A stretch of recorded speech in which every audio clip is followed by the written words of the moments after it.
Détroit. Sur champ d'or, en les vieux tableaux, ouvrant ses yeux couleur des flots, plus velte que les bouleaux.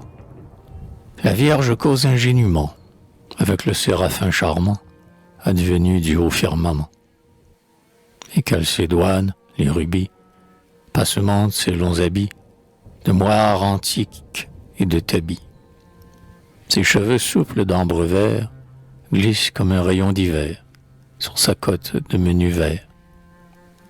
Oh, ses doigts frêles et le pur, mystère de ses yeux d'azur, éblouis du pardon futur. Tremblante, elle reçoit laver, par qui le front sera lavé, de l'antique Adam réprouvé. En pierrière au bleu panneau, sur le sistre et le tympano, les cieux exaltent ton renom. Toi, de Jessé royal provins, pain mystique, pain sans levain, foncelé de l'amour divin. Toison de Gédéon, cristal, dont le soleil oriental n'a d'ombre par le feu natal. Ave gratia, que ta main cueille pour l'ineffable hymen les lits fleuris du bon chemin. Et que sur ton front adoré soit un diadème instauré de métal richement ouvré. Le nard exhale son odeur, reine de joie et de candeur, suit l'époux vêtu de splendeur. Foule aux pieds le dragon pervers, maîtresse des paradis clairs, sainte de roses et d'éclairs. Ainsi, le cœur des angelots chante, nimbé de fin halo, sur fond d'or, en les vieux tableaux. Et, d'âge en âge, emportés, leur psaume de gloire à fêter, l'os de la virginité. Blanche, autre blanche, et c'est pourquoi je veux, artiste plein de foi, vous peindre en corselet d'or froid. Pareil, Émilie Hosanna, ou Madone que blasonna, l'image du ciel, Mantegna. Les fleurs d'onyx et de porteur, sur leur table squamée d'or, épanouiront leurs trésors. Pour vous, les beaux hymnes latins, un gémiront, soirs et matins, graves, près des flambeaux éteints. Pour vous, mes vers, matins et soirs, dans la nef aux mornes voussoirs, balanceront des encensoirs.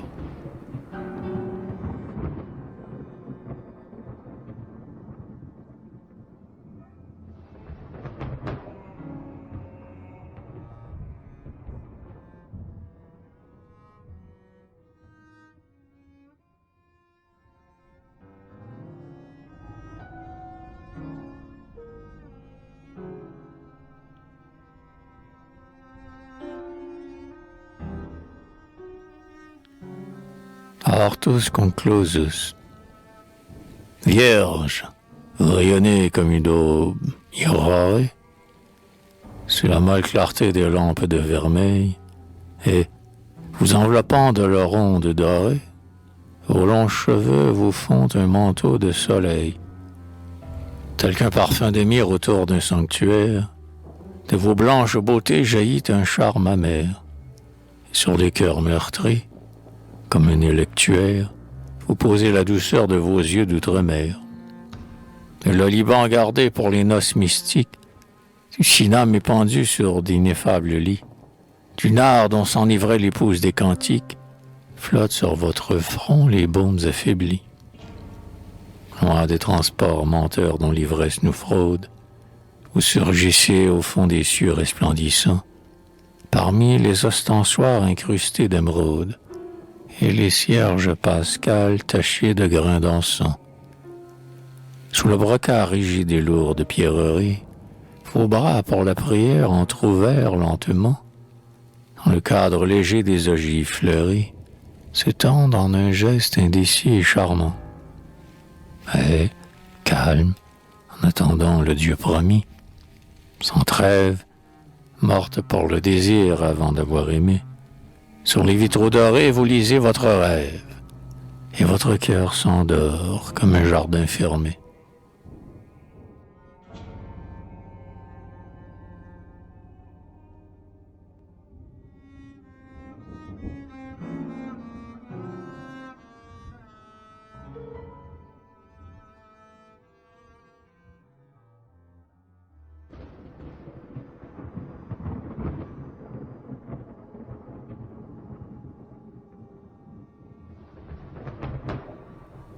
sonnait liturgique.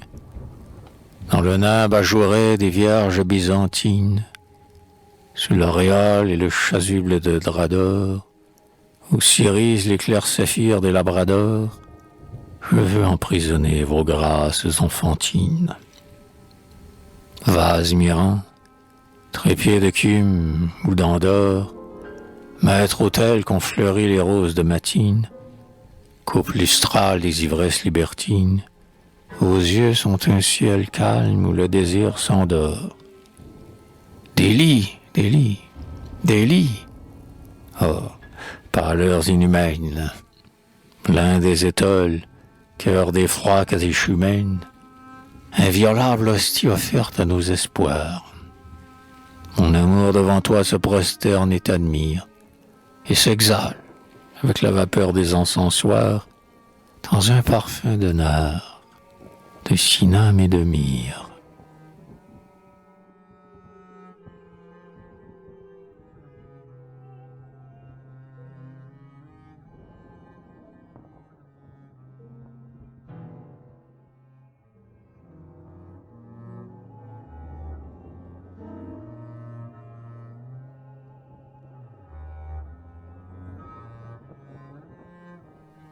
Repose-toi, mon cœur, après la tâche faite, et, sachant les douleurs dont tu voulus mourir, goûte le miel d'après-midi que va t'offrir celle de qui les yeux sont ta dernière fête.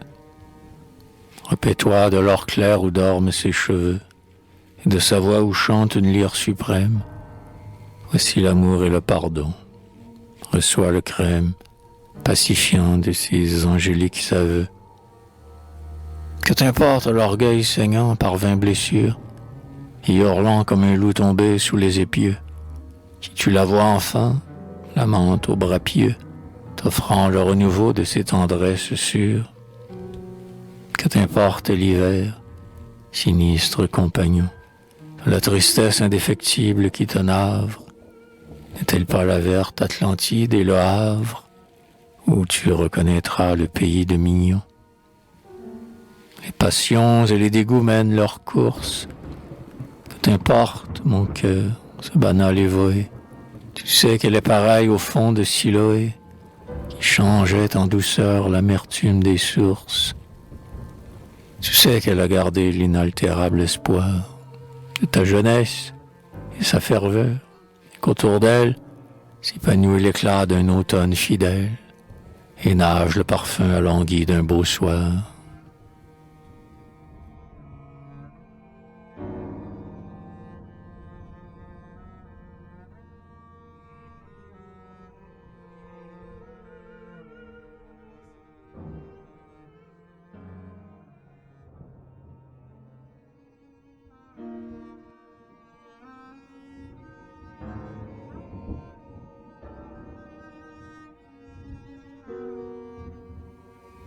Tristesse au jardin, le doux rêve que tu n'y as, je l'y suis retrouvé parmi les lys et les pétunias, fleurs de mon automne accalmie.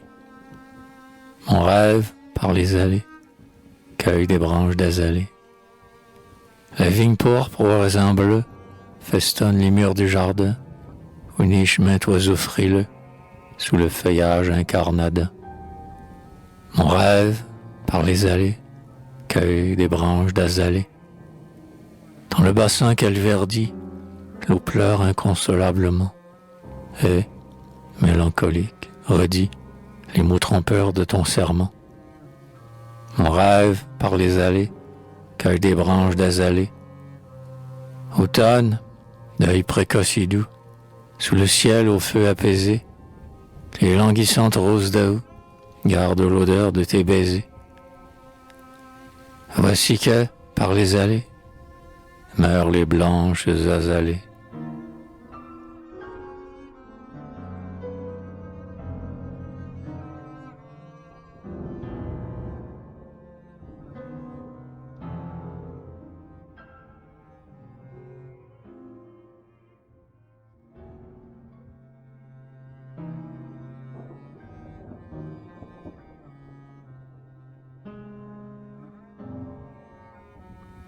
comme un moine amoureux de la sainte qu'il prie.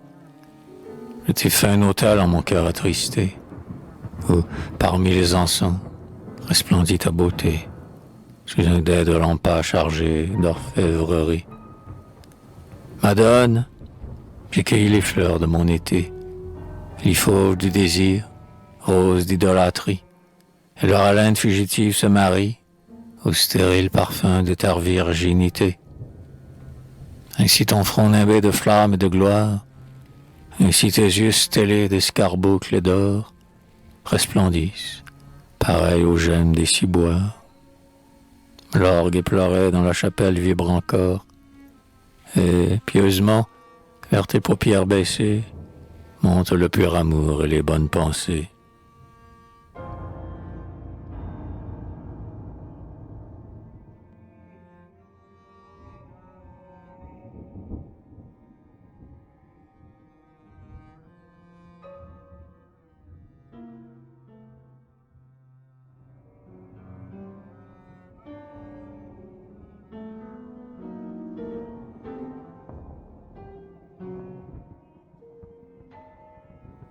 Orante. Fête Dieu, rêve blanc pavoisé d'églantine, et choisi pour l'aimer d'une amour enfantine, sur l'icône enfumée peinte aux quatre couleurs, un barbare portrait de sainte byzantine. Cécile ou Philotée ou Julienne, leurs tous noms conjoints par la tendresse des ménées, rayonnent, les égaux sur un autel en fleurs, afin que soient les âmes tristes pardonnées. La sainte, aux yeux plus purs que l'onde et que le soir, croise dévotement ses mains prédestinées. Ces belles mains qui n'ont touché que l'encensoir et l'unique froment réservé pour l'hostie, et les nappes de lin où l'agneau vient s'asseoir. Limpide, avec l'immarcessible Eucharistie, du pâle front auréolé de cuivre bleu, ta chair porte le sel de la gloire impartie. Ainsi dans la vapeur des baumes et le jeu des orgues et le chant des vieux antiphonaires, elle écoute l'appel ineffable d'un Dieu.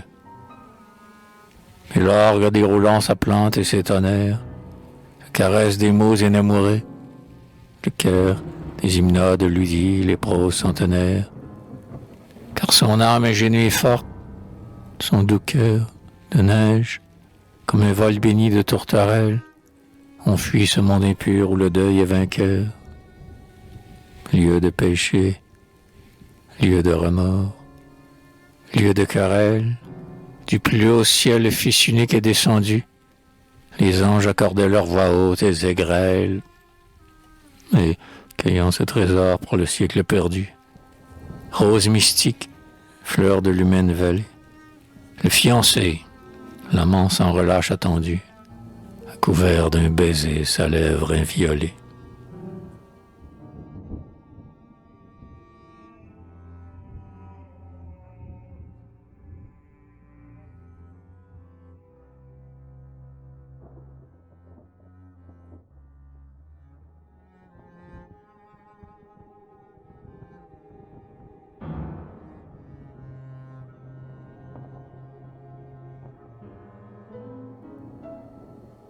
Manuel d'automne.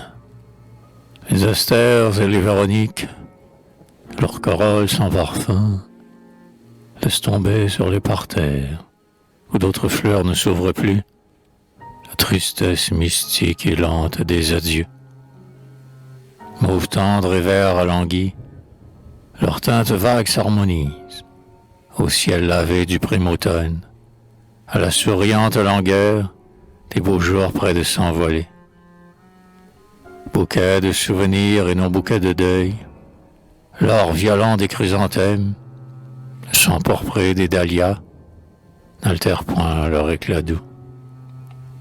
En mineur, d'une voix éteinte, et sur un mode atténué, les astères et les véroniques, au vent fraîchi qui les caresse, marmonnent des refrains d'adieu.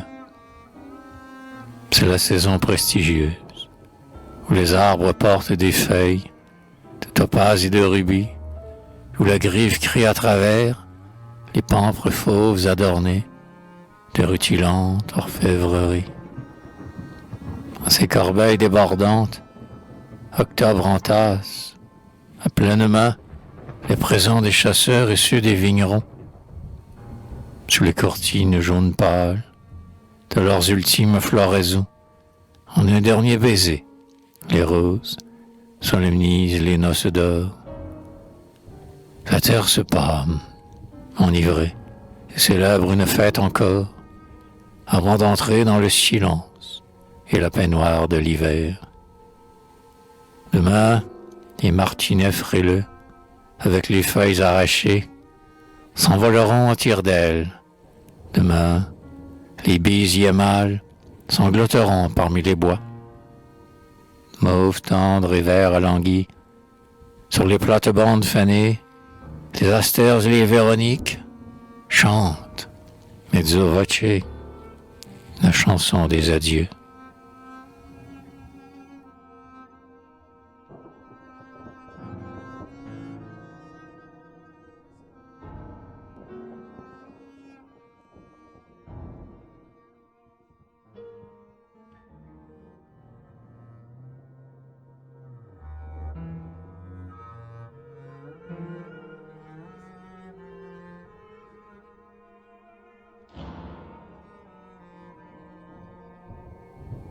Vitrail, un crépuscule d'or baigne le sanctuaire. Dans la nef où s'inscrit l'orgueil obituaire, des chasses, les prélats d'ivoire et de granit joignent leurs mains que fit un dévot statuaire. Tenant la crasse avec le sigillum béni, les anges éplorés se voilent de leurs ailes, près des enfers royaux dont l'albâtre jaunit. Sur des coussins de marbre noir, les damoiselles s'agenouillent, un long rosaire entre leurs doigts, blondes parmi les lits, amour, que tu ficelles. Cependant que le front cerné d'amictes étroits et susurrant une oraison mélancolique, des moines sont pâmés à l'ombre de la croix. Un soir de flammes et d'or hante la basilique, ravivant les émaux ternis et les couleurs ancestrales de l'édifice catholique. Et soudain, cuivre, azur, pourpre chair aux douleurs, les vitrails que nul art terrestre ne profane jettent sur le parvis d'incandescentes fleurs. Car l'ensoleillement du coucher diaphane, dans l'ogive où s'exalte un merveilleux concept, intègre des lueurs d'ambre et de cymophane. Les 12 apôtres, les 5 prophètes, les 7 sages appuyés sur les vertus cardinales, se profilent en la rosace du transept. Améthyste, béryl, sardoine, virginal, émeraude au front chenu des confesseurs, montrant le livre où sont inscrites leurs annales.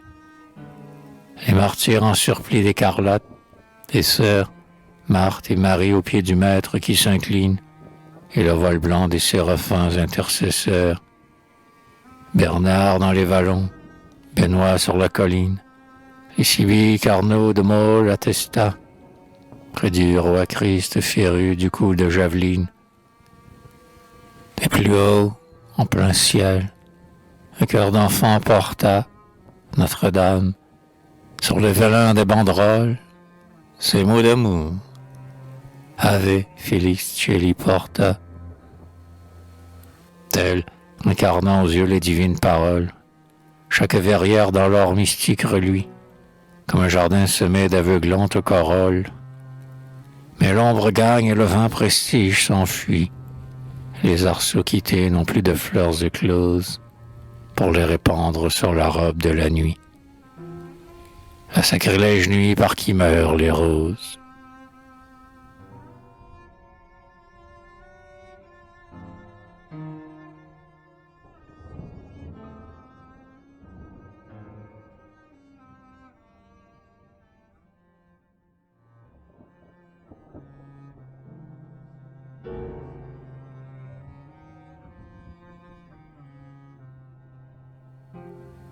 Tercet pour prier Notre-Dame. liturgie catholique. Salut, étoile de la mer, perle unique du gouffre amer, blanche sous le flot d'outre-mer. Salut, tour de David, hostie, porte d'or et d'argent sertie, d'où toute lumière est sortie.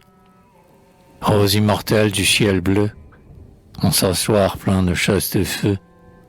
Salut à toi, mère de Dieu.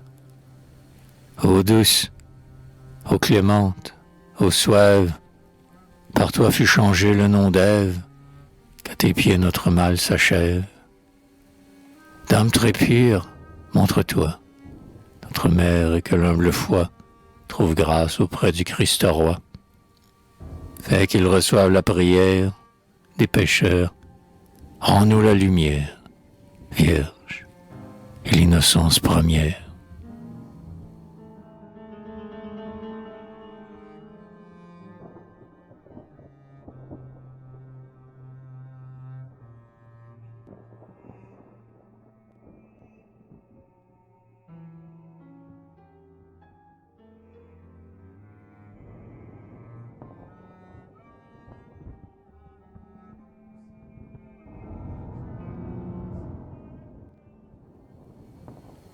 Senescent Moon, fleur des eaux, souvenir des bénignes pensées, voici que j'ai revu les temps silencieux, immuable linceul des mortes fiancées. Stagnante sous le deuil des agents soucieux, la nappe se déroule au penchant des marnières, où des chariots lents s'enlisent les essieux. Les renards et les mulots dans leurs tanières dorment au bercement du trévail roulis, qu'impriment au flot les haleines printanières. Sur la brande où, le soir, valsent les lorlis, l'ombre s'étend, nulle clameur, plus de murmure, sinon, dans les roseaux, la plante des corlis.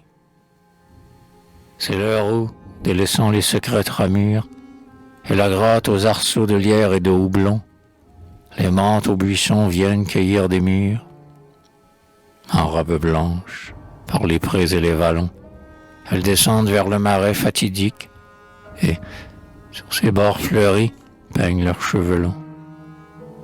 Court mirage, soudain, la vision pudique s'évanouit, pareil au feu follet trompeur, et déserte l'étang qu'une lueur indique. Dispensatrice des merveilleuses torpeurs, tu montes, fluissant la colline et la sente, dans l'azur étamé de confuses vapeurs. Lune du doux Shakespeare, ô lune sénescente.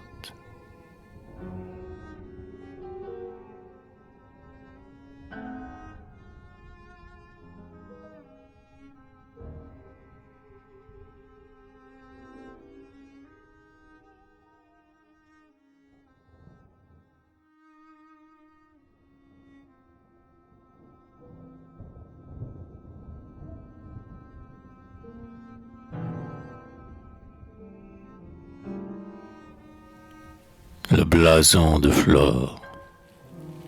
C'est un jardin orné pour les métamorphoses, où banzerades, apparences et rondeaux follets, où Pauque avec Trilby, près des lacs violets, débitent des fadeurs en d'adorables poses.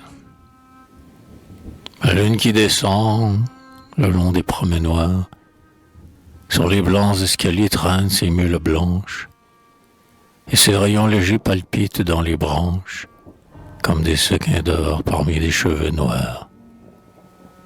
Les nymphes de Segret, aux elfes de Shakespeare, chantent des madrigaux scandés par les hautbois. Ariel y poursuit Rosine, à travers bois, et pour le beau Damis, Titania soupire. Cette nuit d'été faite d'enchantement, dans un jardin très calme et peuplé de fontaines, qu'emplissent de lueurs folâtres et hautaines les feux des yeux unis au feu des diamants. Parc de Watteau, les fastueuses plates-bandes autour des boulins grands s'enlacent, décrivant l'horizon à souhait d'un parterre savant, qu'ont les fleurs égayées des lustres sarabandent. Ce sont les nobles fleurs d'un Versailles fleuri. Toutes se réprouvaient des quartiers de duchesse, mais pour l'éclat du rang comme pour la richesse, d'osier à leur blason pourrait donner abri. Or l'esprit délecté de ce rêve héraldique retrouve dans leur port, calice et parfum, le simulacre vu des Olympes défunts et la grandesse unie au charme fatidique. Des champs d'azur, le lit très chrétien émergeant est un preux chevalier vêtu de courtoisie.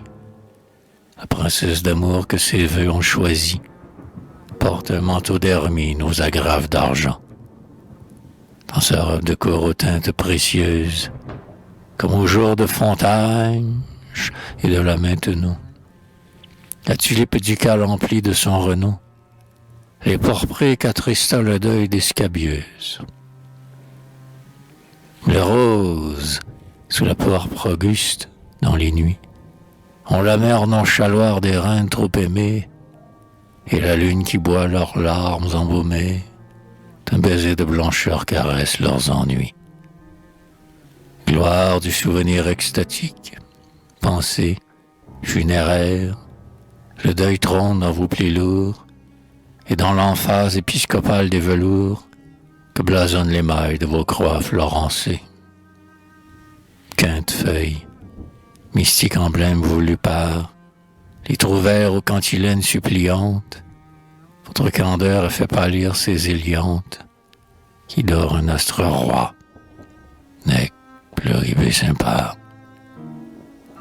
Puis d'autres floraisons qu'amour seul fit éclore, et dont les yeux charnels ignorent la beauté, s'ouvrent au paradis merveilleux qu'ont chanté le divin Saint-Nazaire et Joachim de Flore. Leur rampe svelte grimpe aux marges des vitraux, près des bons empereurs gemés des pierreries, d'un saints agenouillés dans l'herbe des prairies, des séraphins cambrant leurs torses de héros. Celles-là, chastement rigides, sont pareilles aux saintes dont le cloître a ravi la splendeur, et l'encens maladif leur prêta son odeur, loin du jaune soleil qui danse sur les treilles. Pour soutenir le haume et porter les émaux, rampent en légion les herbes monstrueuses, suscitant, à l'envie des formes tortueuses, une âpre vision de sombres animaux. Verdâtre, de poison mystérieux ridé, avec l'enroulement des dragons noirs et bleus, ongles d'or, lampassés de gueule, fabuleux, s'épanouissent les farouches orchidées. Ainsi, divinisant la forme et les couleurs, et revêtant d'orgueil les tiges parfumées, se déroulent, au milieu d'ondoyantes fumées, dans un parc de Watteau, le Walpurgis des fleurs. Elles passent, jetant des senteurs musicales, des effluves charmeurs qu'on prendrait pour des sons, et mariant, parmi l'ampleur des écussons, à l'azur des bleus et l'or des aimés recales. Et toutes, au milieu de leur faste exaltée, buvant l'amour éclos au temps du prime vert, comme un cortège autour du prince qu'on révère, mènent pompeusement les fêtes de l'été.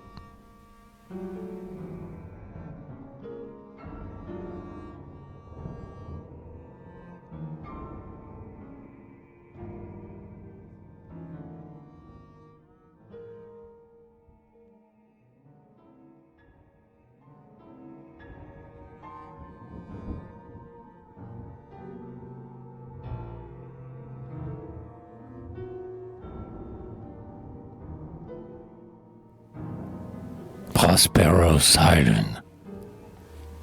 L'âme des fleurs lentes et subtiles s'exhale sous la lune pâle, dans le parc bleuâtre au rutile. la rosée en gouttes d'opale. Sur l'eau des vasques séculaires, les nénuphars semblent des jonques, où la Willis, par l'unie claire, chante au soupir voilé des conques. Au temps où la fouille amoureuse s'en vient à la nappe dormante, baigner ses flancs de tubéreuse à travers les bouquets de menthe. C'est le jardin des songes mièvres, assoupi au vol des phalènes. C'est le jardin où, sur les lèvres, passe comme un frisson d'haleine. Et quand les harpes du silence ont mis d'accord tout leur murmure, immatériel s'élance une voix d'or sous les ramures. Aveux d'amours inavoués, lamento des lits paraissent, des chevelures dénouées, torpeur divine des caresses. La voix d'or qui s'élève, suscite, ainsi qu'un zodiaque, sur le décor fané du rêve, l'image paradisiaque.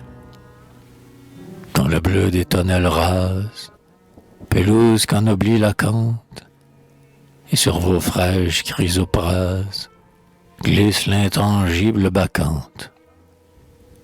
Voici fleurir des roses, vertes, noires, couleur de flamme, pour assoupir nos cœurs moroses, pour dorloter nos pauvres âmes. Et des roses ensorcelées, captieuses, meurt la fragrance, l'on dirait, au fond des allées, un musc lointain, exquis errance. Le vin d'amour, l'or et le jade, et la gloire, et la fleur du saule, durent si peu. Le vent maussade sur les tombes grises miaules. Mais les bonnes chansons demeurent, et clémentes sont les tempêtes, aux saintes roses qui ne meurent jamais sur le front des poètes.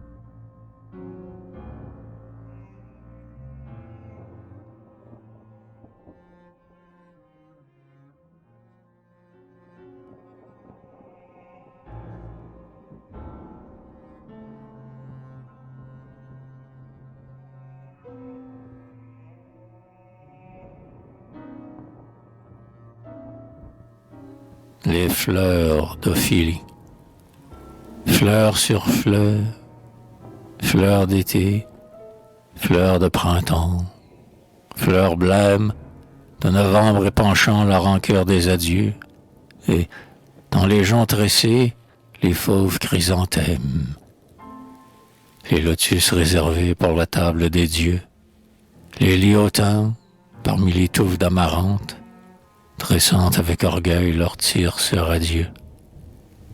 Les roses de Noël aux pâleurs transparentes, et puis toutes les fleurs éprises des tombeaux, violettes des morts, fougères odorantes, asphodèles, soleil héraldique et beau, mandragore criant d'une voix surhumaine, au pied des gibets noirs que hantent les corbeaux. Fleurs sur fleurs, effeuillées des fleurs que l'on promène, des encensoirs fleuris sur le tertre où, là-bas, d'Orphélie avec Rowena de Tremaine. Amour, amour, et sur leur front que tu courbas, faire ruisseler la pourpre extatique des roses, pareil au sang joyeux versé dans les combats. Jadis elles chantaient, vierges aux blondeurs roses, les amantes des jours qui ne renaîtront plus, sous leurs habits tissus d'or fin et d'argyrose. Ô lointaine douceur des printemps révolus, épanouissement rural des idées, porte du ciel offerte aux lèvres des élus. Les vierges à présent, mortes ou possédées, sont loin, bien loin. L'espoir est tombé de nos cœurs, tel d'un arbre mort les branches émondées. et l'ombre, et les regrets, et l'oubli sont vainqueurs.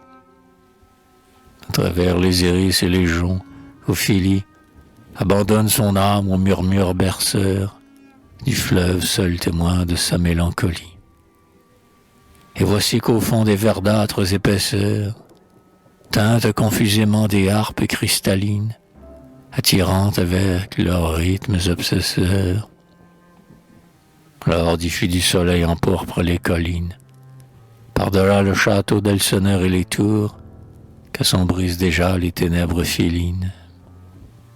La nuit filine dans sa robe de velours berce les eaux, les vals profonds et les ciels mornes, et des saules noueux estompent les contours. Et les nuages roux du ponant sont des mornes, où grimpent, lance au poing, d'atroces cavaliers, et prenant le vol furieux des licornes. Or la dame qui rêve aux serments oubliés, marmonne virelé très ancien. La démence élargit sur son front les deuils multipliés. Fleur sur fleur, des sanglots éteignent sa romance, tandis que, les cheveux couronnés de jasmin, elle s'incline vers le jonc du fleuve immense. Les nixes près du bord lui montrent le chemin, et, calme, au fil de l'onde dans les glauques prairies, elle descend avec des bleuets dans la main. Les rieurs palustres sur ses paupières meurtries poseront le dictame adoré du sommeil dans des jardins de nacre au sol de pierreries. Sous les porches d'azur où jamais le soleil ne dort des galets la candeur ivoirine, sous les néphées blanc teintés de sang vermeil, Ophélie a fermé ses yeux d'aigue marine.